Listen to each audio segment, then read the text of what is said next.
أعوذ بالله من الشيطان الرجيم بسم الله الرحمن الرحيم رب اشرح لي صدري ويسر لي أمري واحلل عقدة من لساني يفقه قولي واجعل لي وزيرا من أهلي اللهم إنا نسألك علما نافعا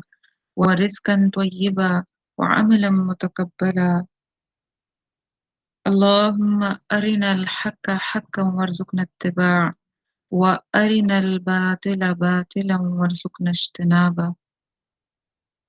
اللهم ألهمني رشدي وأعذني من شر نفسي اللهم اجعلنا من أهل القرآن اللهم إنا نسألك إيمانا لا يرتد ونعيما لا ينفد ومرافقة نبينا محمد صلى الله عليه وسلم في أعلى جنة الخلد آمين اللهم صل على محمد وعلى آل محمد كما صليت على إبراهيم وعلى آل إبراهيم إنك حميد مجيد اللهم بارك على محمد وعلى آل محمد كما باركت على إبراهيم وعلى آل إبراهيم إنك حميد مجيد الحمدللہ ثم الحمدللہ کہ ہم لوگ مل کے بیٹھے ہیں اللہ سبحانہ و تعالیٰ کے فضل اور توفیق سے مالک کا لاکھ بار شکر اور کرم ہے اس کا کہ ہم لوگ سیرہ سمجھنے کی کوشش کر رہے ہیں اور سیدی رسول اللہ صلی اللہ علیہ وسلم کی زندگی اور ان کی زندگی کے ساتھ جوڑنا کیوں ضروری ہے اور ان کے ساتھ وہ کنیکشن ڈیولپ کیسے ہو جو کہ ہمارے ایمان کا بنیادی جز ہے بنیادی حصہ ہے اس کے اوپر ہم لوگ غور کر رہے ہیں اور اللہ کے حضور طالب ہیں اس چیز کے کہ اللہ سبحانہ و تعالی ہمیں اپنی محبت کے ساتھ سیدی رسول اللہ صلی اللہ علیہ وسلم کی محبت اور اتباع نصیب کر دے ان کے مقصد کی محبت عطا کر دے اور جہاد فی سبیل اللہ کی محبت ہمیں باقی تمام چیزوں کی محبت سے زیادہ اللہ اور اللہ کے رسول صلی اللہ علیہ وسلم کے بعد جہاد کی محبت ہمیں تمام چیزوں کے سے زیادہ عطا ہو جائے آمین یا رب العالمین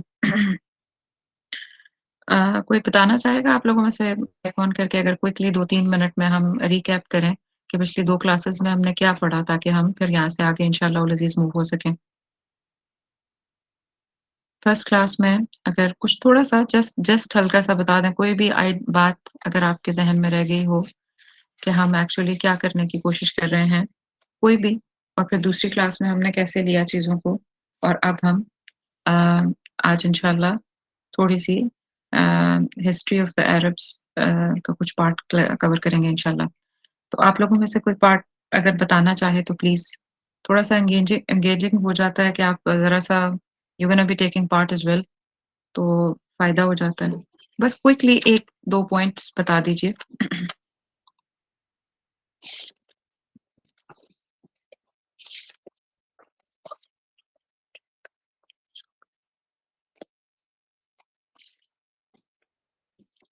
جی کسی نے بھی نہیں بولنا چلیں میں کوئکلی بتاتی ہوں کہ کسی نے ہینڈ ریز کیا جی ہے نا بس شارٹلی 1-2 پوائنٹس کر کے بتائیے جی پلیز السلام علیکم ورحمۃ اللہ وبرکاتہ وعلیکم السلام ورحمۃ اللہ جی ہم لوگ سیرہ پڑھ رہے تھے اس میں ہم سب سے پہلے جو عرب میں رواج تھا نا اس کے بارے سوری آواز میری ریپیٹ ہو رہی جی جی ٹھیک آ رہی ہے آواز آپ بولیے جو عرب میں رواج چل رہا تھا اس کے بارے میں ہم نے پڑھا اور اس کے بعد ہم نے جو حضرت ابو مطلب جو ہے ان کو خواب آیا تھا اور اس میں انہوں نے جو وہ کیا اسے کہتے ہیں سوری مطلب کہ نبی پاک صلی اللہ علیہ وسلم کی جو زندگی ہے اس کا مقصد جو ہے وہ کیا تھا اور انہوں نے کس طرح اس زندگی کو گزارا اور ہمیں نبی پاک صلی اللہ علیہ وسلم کی جو زندگی ہے اس سے کیا کیا لینا ہے اور اسی طریقے سے کس طرح چلنا ہے تو اگر کوئی ہم میں سے کوئی بھی اگر اس وقت تک مومن نہیں ہو سکتا جب تک وہ نبی صلی اللہ علیہ وسلم سے سب سے زیادہ محبت نہ کرتا ہو، اور اپنے مال سے، اپنے ماں باپ سے، اپنی اولاد سے، کاروبار سے، ہر چیز سے سب سے زیادہ محبت نبی صلی اللہ علیہ وسلم سے کرتا ہو، اور اس میں بھی سب سے پہلے اللہ تعالیٰ اور اس کے بعد نبی صلی اللہ علیہ وسلم، اس کے بعد باقی جو چیزیں ہیں دنیاوی چیزیں ہیں ہمارے جو وہ آتی ہیں. یہ ٹھیک ہو سیکوینس گیا. جو ہے نا ہم نے رکھنا ہے کہ سب سے پہلے ٹھیک. اللہ تعالیٰ سے محبت، پھر نبی صلی اللہ علیہ وسلم سے محبت، اور پھر اس کے اللہ کے بعد راستے کی محبت. جی اور پھر اپنی دنیاوی جو چیزیں ہیں نا، ہمارے اولاد، ہمارا مال، وہ سب سے لاسٹ پہ آئے گا. سبحان اللہ، جزاکم اللہ خیر. بالکل بالکل ٹھیک ہو گیا. جی جی نسلیہ، آپ کچھ ایڈ کرنا چاہ رہی ہیں؟ یہ ہمارا فرسٹ پوائنٹ تھا جو ہم نے حدیث سے کور کیا تھا کہ بسم اللہ لا یؤمن احدکم حتی اکون احب الیہ من والدہ وولدہ والناس اجمعین. صحیح بخاری کی حدیث سے ہم نے بتایا تھا کہ تم میں سے اس وقت تک کوئی مومن نہیں ہو سکتا یہاں تک کہ وہ اپنے والد، اپنی اولاد اور تمام ناس اجمعین، تمام لوگوں سے بڑھ کے وہ محبت مجھ سے نہ کر لے، یعنی سید رسول اللہ صلی اللہ علیہ وسلم سے وہ محبت نہ کر لے. تو یہ چیز ہم نے کور کی تھی اس حدیث کے ساتھ. اور پھر اسی کے ساتھ ہم نے سورہ توبہ کی جو ابھی ریفر کر تھی ہے نا، سورہ توبہ کی جو آیا تھی، آیا نمبر 24، اس کے اندر بہت خوبصورتی سے بتایا گیا تھا کہ اللہ کے رسول صلی اللہ علیہ وسلم کی اور جہاد فی سبیل اللہ کی محبت باقی 8 محبتوں سے کیسے ہمیں ہر حال میں اوپر رکھنی ہے. تو بہرحال یہ تھوڑا سا میں صرف جسٹ کر رہی ہوں. جی نسلیہ، آپ کیا ایڈ کرنا چاہتی ہیں؟ جی بس مجھے یہ کہنا تھا، السلام علیکم، کہ فرسٹ کلاس جو تھی اس میں ہم یہ پڑھ رہے تھے کہ ہم سیرہ کو پڑھ کیوں رہے، اور جب ہم نے سیکنڈ کلاس پڑھی تو اس میں یہ دکھا تھا کہ بینیفٹس کیا ہیں سیرہ پڑھنے کے لیے، سیرت النبی صلی اللہ علیہ وآلہ وسلم. اور اس میں ایک تھی یہ تھے کہ ہمیں قرآن کو اپنا لیجسلیشن سمجھنا ہے اور اللہ تعالیٰ کو اپنا لیجسلیٹر بنانا ہے، اور لا میکر جو ہیں وہ صرف اللہ تعالیٰ ہیں. اور اس کے بعد جو بھی چیزیں مطلب انہیں اللہ تعالیٰ کو سمجھنا، حضرت محمد صلی اللہ علیہ وسلم کی سیرت کو ہم پڑھ کیوں رہے، اس کا کیا ریزن ہے، اس کی وجہ سے ہم ان کورس میں ہیں. ٹھیک ہو گیا، جزاکم اللہ خیر. بالکل ایسا ہی ہے کہ ہم نے دیکھا کہ سیرہ بیسیکلی ہے کیا اور سیرہ کے بینیفٹس کیا ہیں. اور جب ہمیں بینیفٹس میں یہ پتہ چل گیا کہ یہ اللہ کی محبت کا ذریعہ ہے، جیسے ہم نے سورہ آل عمران کی ایک آیت میں بتایا تھا کہ قل ان کنتم تحبون اللہ، کہ اگر تم چاہتے ہو اللہ تم سے محبت کرے تو تم آپ صلی اللہ علیہ سارے انسانوں سے یہ خطاب ہے قرآن میں کہ اگر تم چاہتے ہو اللہ تم سے محبت کرے تو رسول اللہ صلی اللہ علیہ وسلم کی اتباع. تو رسول اللہ صلی اللہ علیہ وسلم کی اتباع، اور پھر حدیث سے ہمیں پتہ چلا کہ ہم نے سید رسول اللہ صلی اللہ علیہ وسلم کی محبت اپنے تمام ناس اجمعین، تمام including closest of the relations, ان سے زیادہ محبت کرنی ہے. تو پھر ہم یہ کہہ رہے تھے کہ آخر محبت ہوگی کیسے؟ تو کیونکہ محبت کوئی ایسی چیز تو نہیں ہے کہ کوئی ٹیبلٹ تو نہیں ہے کہ ہم کھا لیں گے اور ہمیں محبت ہو جائے گی. تو اس میں سے ایک چیز پھر ہم جب بینیفٹس دیکھ رہے تھے تو ہم بینیفٹس میں ہم نے یہ کہا تھا کہ آپ صلی اللہ علیہ وسلم کی زندگی کے ساتھ جتنا ہم اس کو پڑھتے ہیں، ہر اینگل سے جب دیکھنا شروع کرتے ہیں تو اس طریقے سے ایک صرف اسے فیری ٹیل سمجھ کے یا صرف فیکچوئل ڈیٹا سمجھ کے نہ پڑھیں، ہم اس سے کنیکٹیوٹی سیرہ سے ڈیولپ کریں. سید رسول اللہ صلی اللہ علیہ وسلم کی جو ایز اے ہیومن جو سائڈ تھی، جتنا ہم اس پہ غور و فکر کریں گے، جتنا کنیکٹ ہوں گے، اتنا زیادہ ہمیں لگے گا کہ یہاں سے ہم اس پوائنٹ سے ہم ان سے سیکھ سکتے ہیں. ان کی زندگی میں بھی یہ خوشیاں، غم، رشتے، تعلق، سفر، حضر، جدائیاں، پریشانیاں، مدد کرنا، امپیتھیٹک بیہیویئر، رحم کرنا، کیسے ظلم کے مقابلے میں کیسے کھڑے ہوتے تھے، آخر وہ سائیکولوجیکلی بہیو کیسے کرتے تھے، کیوں انہیں اللہ سبحانہ و تعالیٰ نے ہمارے لیے خلیفہ بنا کے، ہمارے لیے لیڈنگ پوزیشن پہ بنا کے ہمیں کہا کہ وہ انسانیت کی اوج ہیں، تاکہ ہم انہیں ہی فالو کر کے اللہ کی محبت تک اور اللہ سبحانہ و تعالیٰ کا وہ تعلق پا سکتے ہیں جو کہ ادھر زندگی میں آنے کا مقصد ہے. تو یہ چیزیں ہم بہرحال دیکھ رہے تھے. اور مقاصد میں ہم نے کوئی 8-9 مقاصد دیکھے تھے سیرہ پڑھنے کے، جو کہ ڈیفینیٹلی بہت اہم چیزیں ہم نے بہت ساری کور کی ہیں، میں ساریوں میں تو نہیں جاؤں گی واپس۔ بہرحال آپ جس کسی کا مس ہوا ہے وہ ضرور ریکارڈنگ تھوڑی دیکھ لیں، آئیڈیا ہو جاتا ہے تاکہ ہم ایک کنیکٹیوٹی بلڈ کر کے چلیں۔ کتابیں دیکھیں بہت زیادہ سیرہ پہ لکھی گئی ہیں، میں تو ایک ادنیٰ سی اسٹوڈنٹ ہوں، میں تو اپنے آپ کو یہ نہیں سمجھتی کہ میں سیرہ بہت گہرے طریقے سے پڑھا سکتی ہوں، لیکن یہ ہے کہ جو بھی ہم پڑھیں نا وہ کنیکٹ کر کے پڑھیں۔ ڈیٹا بہت پڑا ہوا ہے، انفارمیشن بہت زیادہ ہے۔ the ایشو از کہ ہم اس ڈیٹا کو یا ہم اس انفارمیشن ریلیٹڈ ٹو سیدی رسول اللہ صلی اللہ علیہ وسلم اس سے کنیکٹ نہیں کر پا رہے،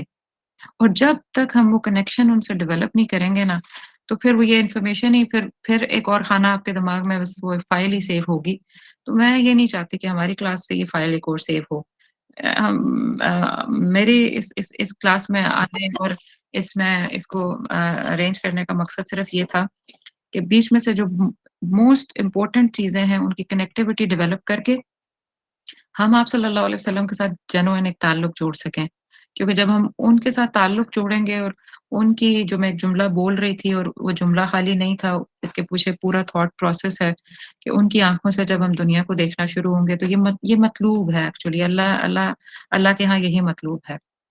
اور پھر ہی ہم رائٹ وے میں کنیکٹ ہو سکتے ہیں، پھر ہی ہم وہ مقصد جی سکتے ہیں جو ہماری زندگی کا ہے، نہیں تو نا ہمیں چیزیں سپرفیشل لگتی رہیں گی اور وہی بات ہے پھر ڈیٹا اور انفارمیشن ہی آتی رہے گی۔ تو اس لیے قرآن کی جو تفسیر ہے اس کے پوائنٹ سے اگر آپ کسی کتاب آف سیرہ کو پڑھ رہے ہیں تو اس کو بے شک آپ ضرور اگر یوز کرنا چاہیں تو آپ یہاں پہ بات کریں اس کے بارے میں، لیکن امپورٹنٹ بات یہ ہے کہ ہم کس طریقے سے کنیکٹیوٹی ڈیولپ کر رہے ہیں، پلیز اس کے اوپر ضرور اس کو کمپرومائز نہ ہونے دیجیے گا۔ اور میں کہیں بہت تیز چلنے لگوں، میری کہیں کنیکٹیوٹی مس ہونے لگے، آپ کو لگے کہ بس آپ بھی تو میں ڈیٹا یا وہ دے رہی ہیں تو آپ مجھے روکیں بیچ میں، کیونکہ نہیں ہے مقصد اس کلاس کا صرف ڈیٹا دینا۔ تو ہم سیرہ اس لیے پڑھ رہے ہیں، اب میں دوبارہ اس کو ریفریز کر کے پھر میں آگے چلتی ہوں، ہم سیرہ اس لیے پڑھ رہے ہیں کہ یس ہم نے ایک ایک چیپٹر، ایک ایک چیز آپ صلی اللہ علیہ وسلم کی زندگی سے جو تعلق رکھتی ہے، آپ صلی اللہ علیہ وسلم کو جب نبوت ملی اور نبوت جب وہی آنا شروع ہوئی تو ہم قرآن کی انڈرسٹینڈنگ اور رسول اللہ صلی اللہ علیہ وسلم کی انڈرسٹینڈنگ لینے کے لیے ہم ارد گرد کے جتنے حالات سینیریوز تھے یا اس سے پہلے کی جو تھوڑی ہسٹری تھی ہم اس کو بھی دیکھیں گے، لیکن the reason is not a dry fact, reason to see the history جو آج کا ہم ایکچولی ٹچ کریں گے وہ بھی اسی لیے ہے کہ ہم بہتر طریقے سے پورا اس ایریا کو، وہاں کے لوگوں کی مینٹالٹی کو، اور پھر رسول اللہ صلی اللہ علیہ وسلم کس طریقے سے ان کے اندر کیا کیا کوالٹیز تھیں، ایٹریبیوٹس تھے، وہ پھر ہم کلیئرٹی سے دیکھ سکیں گے کہ ان کے اندر جو تھا وہ کیوں تھا، کیسے تھا، اور ہم پھر وہ کیسے اپنے اندر ہم اپنے اندر کس طریقے سے اس کو پیدا کریں، پھر ہم ذرا غور سے یہ چیز دیکھ سکیں گے۔ تو صرف پلیز اسے انفارمیشن نہ لیجیے گا، اور میں آپ کو آج کی کلاس کے بارے میں بتاتی ہوں کہ آج ہم نے کیا کیا کور کرنا ہے، اور اس سے پہلے جو ہاں آج انشاءاللہ العزیز ہم جو 3 پوائنٹس کور کریں گے وہ میں آپ کے سامنے رکھ دیتی ہوں کوئکلی تاکہ ہمیں پتہ چلے ہم کیا کر رہے ہیں آج۔ ایک تو یہ کہ میں نے جنرلی جیسے ٹاپک پہ لکھا ہوا تھا کہ ہسٹری آف عرب، لیکن ہسٹری آف عربس میں بہت سارا کچھ آتا ہے، ہم وہ سارا تو آف کورس نہیں کور کریں گے، لیکن اس کا جو امیڈیٹ سیدی رسول اللہ صلی اللہ علیہ وسلم کا پیدائش سے پہلے یا آپ صلی اللہ علیہ وسلم کی دنیا میں آنے سے، تشریف لانے سے پہلے مطلب کون کون سی پاورز جو تھیں جو ارد گرد انفلوئنس کر رہی تھیں عرب کو، یا ارد گرد کے لینڈز میں کیا کیا ہو رہا تھا، اور وہاں کی جو پولیٹیکل سچویشن تھی عرب لینڈ کی وہ کیا تھی، اور پولیٹیکل سچویشن کے ساتھ ساتھ ہم لوگ ایک جا کے ہم لوگ پھر سوسائٹی کا جو سٹرکچر تھا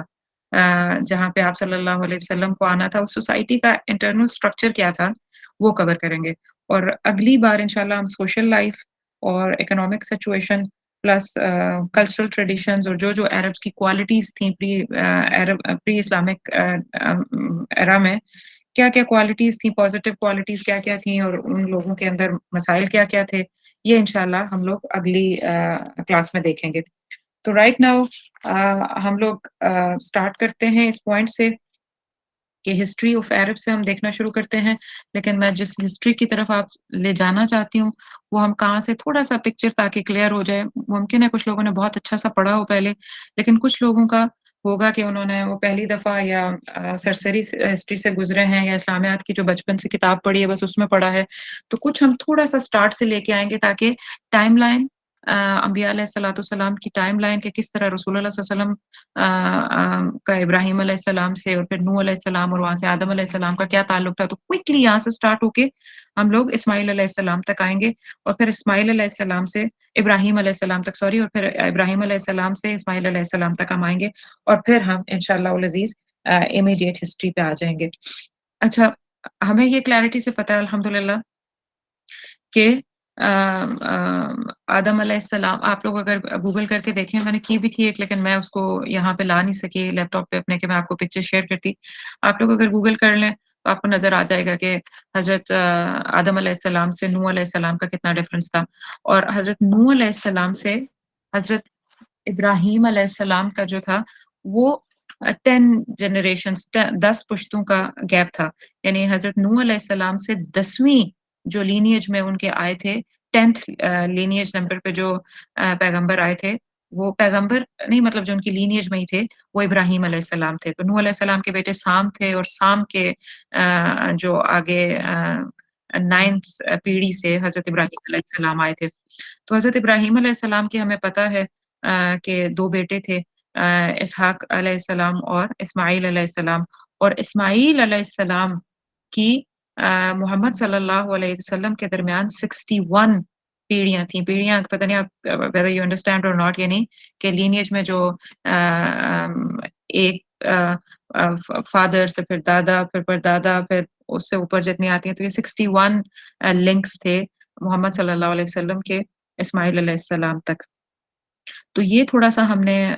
کوئکلی دیکھ لیا. یعنی محمد صلی اللہ علیہ وسلم سے جو ابراہیم علیہ السلام تھے وہ 62 لنکس تھے اور 62 کے اندر 10 ایڈ کر لیں تو 72 لنکس لے کے حضرت نوح علیہ السلام تک محمد صلی اللہ علیہ وسلم سے نوح علیہ السلام تک تھے. تو یہ بہرحال یہ ایک چھوٹی سی اور کوئک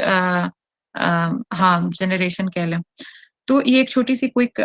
جو چیز ہے میں نے سوچا کہ آپ کو ایٹ لیسٹ لائن کا پتہ ہو لینیج کا. لیکن اب میں جو چیز آپ کے سامنے رکھنا چاہتی ہوں وہ یہ ہے کہ ہسٹری اور عرب میں جو امپورٹنٹ بات تھی وہ یہ تھی کہ ان کی اگر جنالوجی کو دیکھیں یعنی ان کا جو لینیج آ رہا تھا وہ یہ تھا کہ ان کے 2 گروپس تھے. عربس کی بات ہو رہی ہے اب، ٹھیک ہے. عربس کے 2 گروپ بنے، 2 بڑے گروپس بنے. ان میں سے ایک جو تھے وہ پیرش ہو گئے، ختم ہو گئے، تباہ کر دیے گئے. اللہ نے ان کو عذاب کے ذریعے سے ختم کر دیا. اور وہ کون تھے؟ عاد سمود جیسے تھے.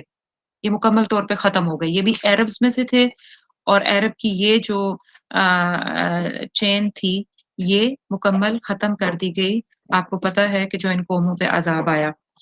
اس کے بعد جو کیٹیگری 2 ہے وہ جو تھے وہ عرب سروائیو جو عرب جو سروائیو کر گئے یا جو عرب ریمین رہ گئے جن سے آگے نسل چلی. اور وہ عرب کون تھے؟ وہ عرب تھے ان کی بھی آگے 2 کیٹیگریز ہیں. کون سے عربs کی 2 کیٹیگریز ہیں جو سروائیو کیے؟ ایک تو ختم ہو گئے پیرش کمپلیٹلی، دوسرے کون سے جو سروائیو کیے یا ریمین. ان میں سے 2 کیٹیگریز کون کون سی ہیں؟ ایک وہ جو یمنی عرب کہلاتے ہیں، یمنی عرب یا the Arabs of the یمن. یہ وہ پیور عربs ہیں، پیور عربs ہیں جنہوں نے کہیں سے مائیگریٹ نہیں کیا تھا. یہ یہیں پہ تھے اور یہ اوریجنلی عربs ہیں، یمن کے جو عرب ہیں. اور جو دوسری کیٹیگری ہے وہ عربائٹس کہلاتے ہیں، عربائٹس یا عربائز کہلاتے ہیں. وہ کون سے عرب ہیں؟ وہ عرب ہیں جو کر کے آئے تھے، مائیگریٹ کر کے آئے تھے. کہاں سے مائیگریٹ کر کے آئے تھے؟ جیسے آپ کو پتا ہے کہ حضرت ابراہیم علیہ السلام نے حضرت ہاجر اپنی دوسری جو وائف تھیں ان کو اور حضرت اسماعیل ننھے اسماعیل جو ان کی گود میں تھے حضرت ہاجر کی ان کو آ کے مکہ چھوڑ گئے تھے. سو اوریجنلی ابراہیم علیہ السلام جو تھے وہ عراق اور سے تھے. ٹھیک ہے. تو عراق سے خیر ان کی جرنی لمبی ہے، وہ میں ابھی آپ کو شارٹلی تھوڑا سا بتاؤں گی تاکہ آپ کو اگر کوئی آپ میں سے چین بنانا چاہتا ہے تو وہ بنا سکتے ہیں، تاکہ آپ کو کوئی ایسا نہ لگے کہ یہ تو آدھی انفارمیشن، آدھی تو خیر ہوتی ہے بہت سارے اینگل سے، آپ خود سرچ کریں اچھی بات ہے، لیکن میں ٹرائی کروں گی کہ میں آپ کو بتاتی ہوں کہ اوریجنلی حضرت ابراہیم کہاں تھے، پھر انہوں نے مائگریٹ کہاں کہاں کیا، اور کہاں سے پھر حضرت اسماعیل کو اور حضرت ہاجر یعنی ہاجرہ علیہ السلام کو وہ عرب میں چھوڑ گئے تھے. ابھی میں نے کیا بات کی ہے آپ کے سامنے، کیا دو چیزیں رکھی ہیں، ہے تو یہ فیکچوئل ڈیٹا، لیکن it is going to help us to understand کہ لینیج آپ صلی اللہ علیہ وسلم کا اوپرس کی طرف سے کہاں کہاں سے موو ہو کے عرب میں اس طرف آئے. تو یہ جو میں نے آپ کے سامنے بات رکھی کہ جو سروائیونگ عربس تھے ان میں سے دو کیٹیگریز، ایک یمنی ہو گئے، ایک عربائٹس ہوئے یا عرباز ہوئے. وہ کیا تھے؟ یہ وہ تھے جو اب ہم انہی کو ڈسکس کریں گے، کیونکہ سیدی رسول اللہ صلی اللہ علیہ وسلم کا چین یا لنک انہی سے چلتا ہے. جنریشن جو اوپر سے ابراہیم علیہ السلام کی جو چین چل کے سیدی رسول اللہ صلی اللہ علیہ وسلم تک آتی ہے، وہ یہ عربس تھے جو مکہ میں آ کے آباد ہوئے تھے حضرت ہاجرہ اور حضرت اسماعیل سے. تو اب یہ آپ نے ایک بات یاد رکھنی ہے. اور اس کے علاوہ ہاں، اب یہاں سے آگے جو ہے نا، میں انشاءاللہ تھوڑا سا جیوگرافیکل ایسپیکٹ، پولیٹیکل سچویشن اور وہ چیزیں آپ کو بتاتی ہوں، لیکن اس کو تھوڑا سا ہولڈ پہ رکھیے. اس کے آگے کیا کرنا ہے وہ میں آپ کو بتاؤں گی، لیکن مین وائل ہم تھوڑا سا دیکھ لیتے ہیں کہ کیونکہ ہم ہمیشہ اس پوائنٹ پہ یہ ایک پوائنٹ آف سگنیفیکنس رہتا ہے کہ فلسطین کی کیا امپورٹنس ہے، تو وہ تھوڑا سا لنک میں آ جائے گا اگر ہم حضرت ابراہیم علیہ السلام کو دیکھ لیں گے. تو حضرت ابراہیم علیہ السلام جو تھے، آپ کو پتا ہے کہ اللہ کے رسول صلی اللہ علیہ وسلم کا سارا خاندان جو تھا وہ نہایت مبارک تھا. آپ صلی اللہ علیہ وسلم کے جو فور فادرز میں سے ابراہیم علیہ السلام تھے، وہ عراق کے ایک شہر اور کے رہنے والے تھے. اور الف واو را اور، یہ جو شہر تھا یہ فرات کے مغربی ساحل کے ایک طرف موجود تھا. اور اس زمانے میں جو سلطنت تھی، جو یہاں پہ اس کے ارد گرد جو رول تھا، وہ بابل سلطنت بابل جو تھی وہ عروج کے اوپر تھی. یہ جو بابل کی جو سلطنت تھی یا بابل کی جو کنگڈم تھی، وہ بہت فائنینشلی وہ بہت سیٹلڈ لوگ تھے، اور آرمی بھی ان کی بہت اسٹرانگ تھی، فوجی طاقت ان کے پاس زبردست تھی. اور یہ جو سلطنت تھی، ان کی جو